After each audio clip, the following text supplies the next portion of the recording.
bunaqa narxga buncha funksiyani men tasavvur qila olmasdim. E'tibor bering, mashinaga o'tirganingizda birinchi e'tibor tortadigan narsa kattagina televizor monitorimiz bor.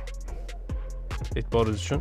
Undan tashqari kapitanskiy sidinalar 3-qatorda ham bemalol o'tirishingiz mumkin. Oilaviy haqiqiy avtomobil deb atasa bo'ladi.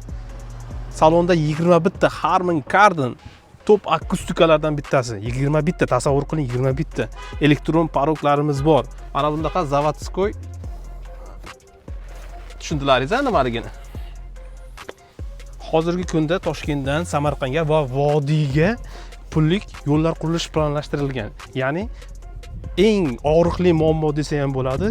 Ayniqsa Li9 va boshqa elektromobillarda 180 km tezlikdan tez yura olmaysiz.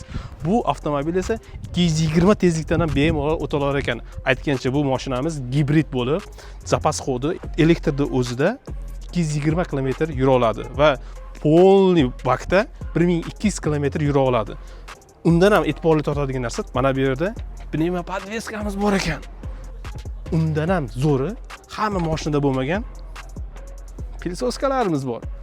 Eng asosan fishkasi bo'lgan mashinani mana shu funksiyasini aytish esdan chiqishiga ozgina qolibdi. Mana buni qarang. Mana bunday qilib joyingizga joylashtirib olsangiz ham bo'lar ekan, sprinterga o'xshatib bu yoqqa qaratib olsangiz ham bo'lar ekan. Tasavvur qiling. Bu funksiyaga menimcha ko'pchilikda ehtiyoj yo'q, lekin mashinasining asosiy funksiyasi bo'lgani uchun, fishkasi bo'lganligi uchun aytib o'tmasak bo'lmaydi. Ozgina muddat vaqt ketar ekan, lekin vobshe mazza narsa bor. Uchala qatorda ham massaj funksiyasi bor ekan. Tasavvur qilyapsizmi, bunaqa funksiya hamma mashinada ham yo'q. Balonlarimiz aytgancha 21 zavodskoy diskada bo'ladi. Qator turganda ham yaxshigina orqada joyimiz bor ekan. Salonda oldi qismiga o'tamiz, kelinglar. Mana shu funksiya head-up display. Ko'pchilik nomini biladi, nimaligini tushunmaydi.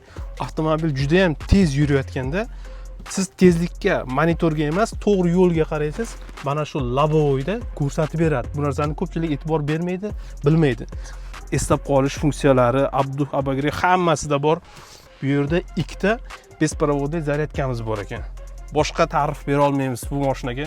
Shunchaki buni olish kerak, maza qilib haydash kerak.